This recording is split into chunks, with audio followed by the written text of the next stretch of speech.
Salam hormat bagi Ibu dan juga teman-teman sekalian. Perkenalkan, nama saya Fani Ratandang dari Prodi S1 Informatika Angkatan 2021. Pada video kali ini, saya akan menjelaskan terkait Project Cost Management pada topik ketujuh sesi 1. Pentingnya pengelolaan biaya. Mengapa manajemen biaya itu penting?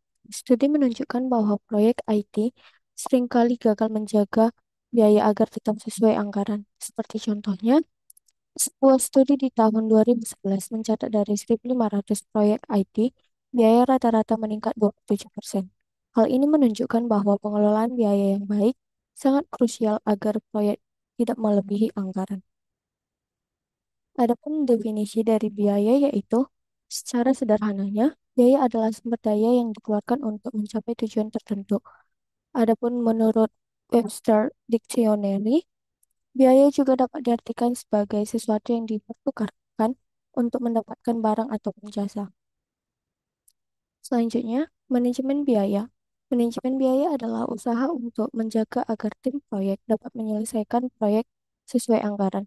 Ada 4 proses utama yang perlu dilakukan, yaitu perencanaan biaya, estimasi biaya, penentuan anggaran, dan juga pengendalian biaya. Selanjutnya yaitu definisi profits dan juga profit margin. Profit adalah selisih antara pendapatan dan juga pengeluaran. Untuk meningkatkan profit, kita bisa menaikkan pendapatan ataupun menurunkan pengeluaran. Sedangkan profit margin mengukur seberapa besar keuntungan yang diperoleh dibandingkan dengan pendapatan total. Selanjutnya itu adalah life cycle costing. Life cycle costing adalah metode untuk menghitung biaya proyek selama siklus hidup proyek. Ini akan membantu dalam memperkirakan biaya proyek secara keseluruhan dari awal hingga akhirnya nanti. Selanjutnya adalah cash flow analysis. Cash flow analysis ini adalah analisis aliran kas yang digunakan untuk memperkirakan total biaya tahunan dan juga manfaat dari suatu proyek serta memproyeksikan arus kas selama proses berlangsung. Selanjutnya adalah cost. Terdapat beberapa jenis biaya dalam proyek seperti biaya tangible ataupun yang dapat diukur, biaya intangible yang sulit diukur, biaya langsung yaitu biaya langsung dan juga biaya tidak langsung, serta sunk cost yaitu biaya yang sudah dikeluarkan di masa lalu dan juga tidak dapat dikembalikan. Selanjutnya itu learning curve theory. Teori ini eh, menjelaskan bahwa semakin sering sesuatu dilakukan ataupun diproduksi, maka biaya per unit akan semakin rendah dan juga waktu yang diperlukan untuk menyelesaikannya juga akan semakin singkat. Selanjutnya adalah reserve. Reserve ini merupakan cadangan anggaran yang dialokasikan untuk mengantisipasi risiko yang tidak terduga. Terdapat kontingensi reserve untuk risiko yang dapat diprediksi dan juga manajemen reserve untuk risiko yang tidak dapat diprediksi, seperti adanya bencana alam. Yang pertama, planning cost management.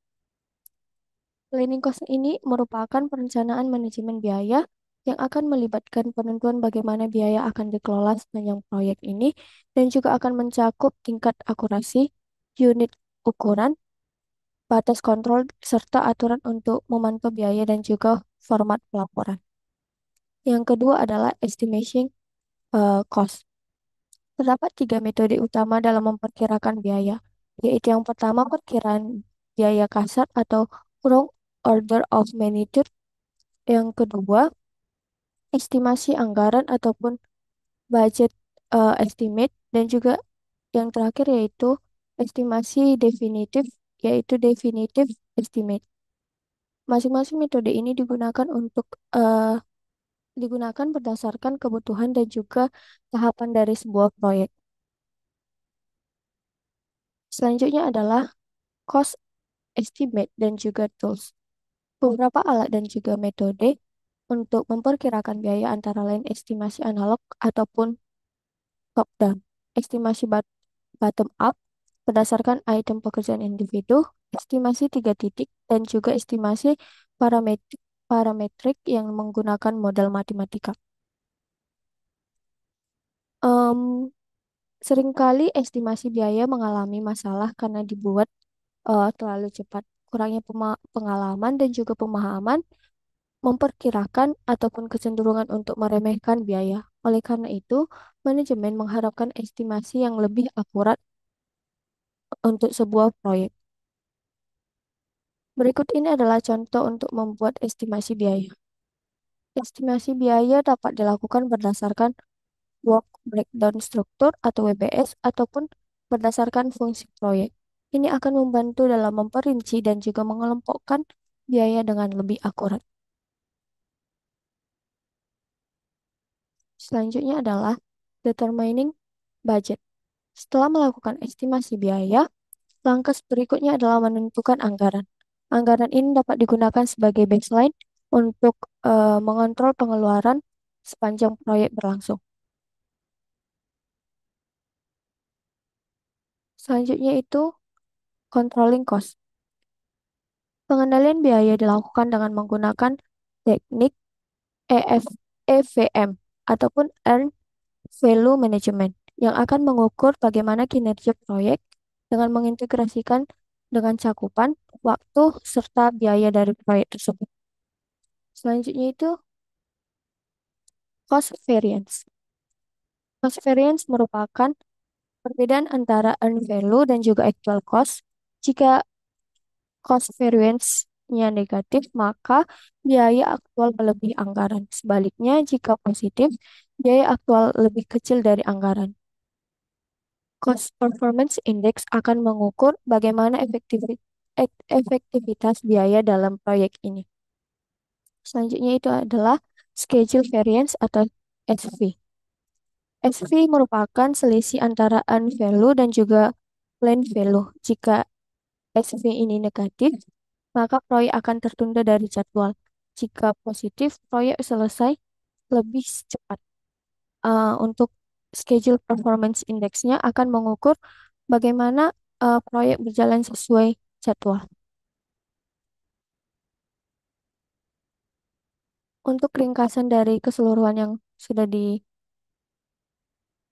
sudah dijelaskan, kesimpulannya yang dapat saya sampaikan yaitu manajemen biaya proyek sangat penting, terutama pada proyek IT yang seringkali menghadapi tantangan anggaran ini.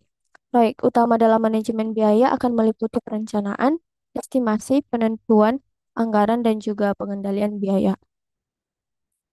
Demikian penjelasan video dari saya. Atas perhatian Ibu dan juga teman-teman sekalian, saya mengucapkan terima kasih.